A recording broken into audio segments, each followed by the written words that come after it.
बिसनाथ जिल्ला नदुवार हालामनि सिङाव सोरां गोजौ आरो गेजेर फरायसालिनि गेलेग्रा फोथाराव अन्थाइबारि गुदि फरायसालिनि रुंसारि पिरस मोसाहारिनि नामाव जोलुर बादायलायनाय। बे जोलुर बादायलायनायखौ बोसोरथामनि थाखाय खुंनाय जादोंमोन। बिनिनो देग्लाय जोबथि बोसोर।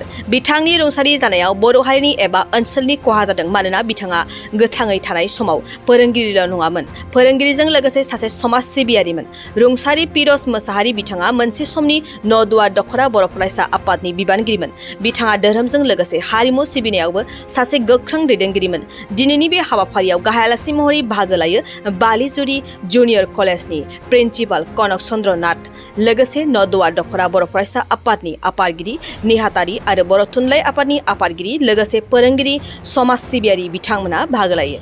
सारि डाঙৰীয়া স্মৃতি ৰক্ষাৰ্থে ইয়াত যি টুৰ্ণামেণ্টৰ আয়োজন কৰিছে তাত মোক মাতিছিলে। মই আচলতে এনেকুৱা হ'ব বুলি ভবা নাছিলোঁ। ইমান ধুনীয়া লাগিছে আৰু আমাৰ এই পিছপৰা অঞ্চলত যথেষ্টখিনি সম্ভাৱনাময় প্লেয়াৰ মই দেখা পাইছোঁ। মই দুখন খেলা চালোঁ।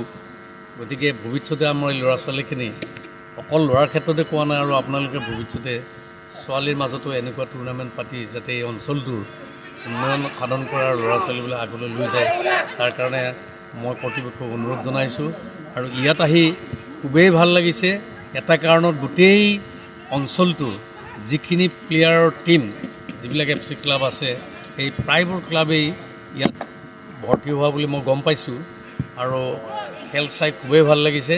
আৰু এই মুহূৰ্ততে মই সকলো ৰাইজক মই ধন্যবাদ জ্ঞাপন কৰিছোঁ। ভৱিষ্যতে এনেকুৱা খেলৰ আয়োজন কৰিলে আমি আৰু ভাল পাম।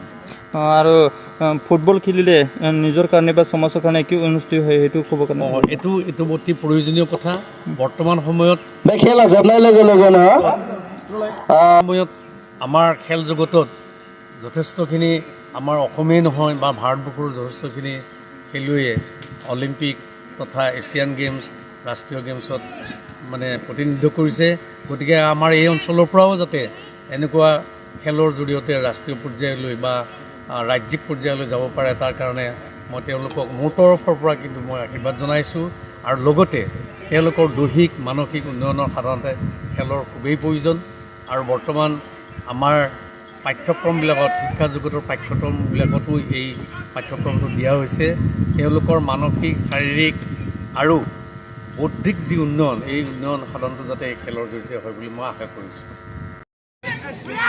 रादाब बुथुमगिरि फंबायमोनखौ गाहाम हामलायनाय बावग्रोबाय। लोगोसे दिनैनि बे साननि गेजेरजोंनो रुंसारि पिरस मोसाहारि सारनिसिम आंनि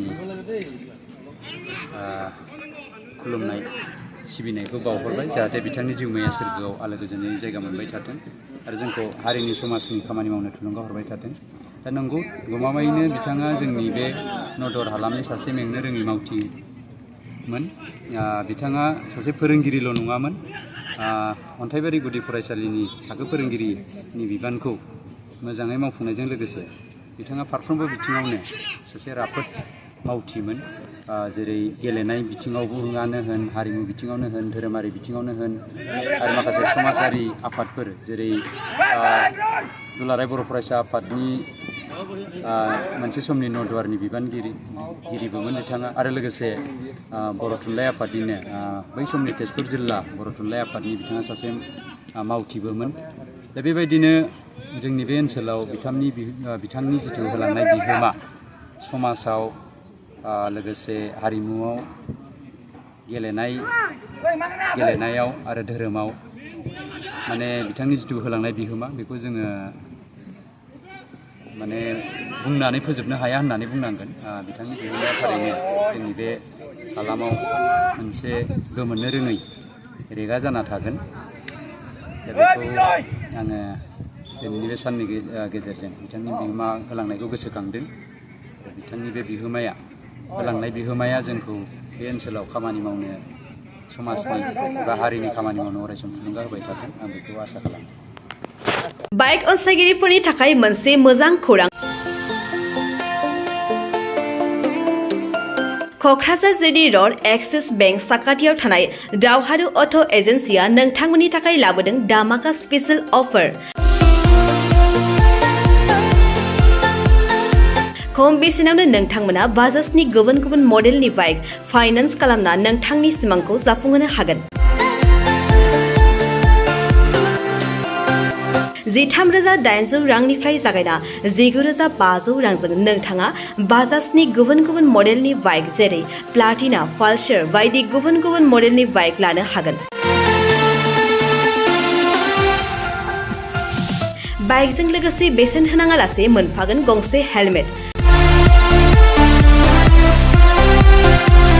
बाइगिरि बिथांमोना गोरलै राहाजों बाजाजनि फाइनान्स लिमिटेड नङाबा एक्सिस बेंक लिमिटेडआव फाइनान्स खालामनो हागोन। गोबांथार फोरमानलाइफोर गथायनो गोनांथि गैया। खालि फट' गांसे, पेन कार्ड, आधार कार्ड, भटार आइडि आरो सोलिबाय थानाय मोब्लिबनि बिल होयोब्लानो बे सुबिदाखौ लानो हागोन।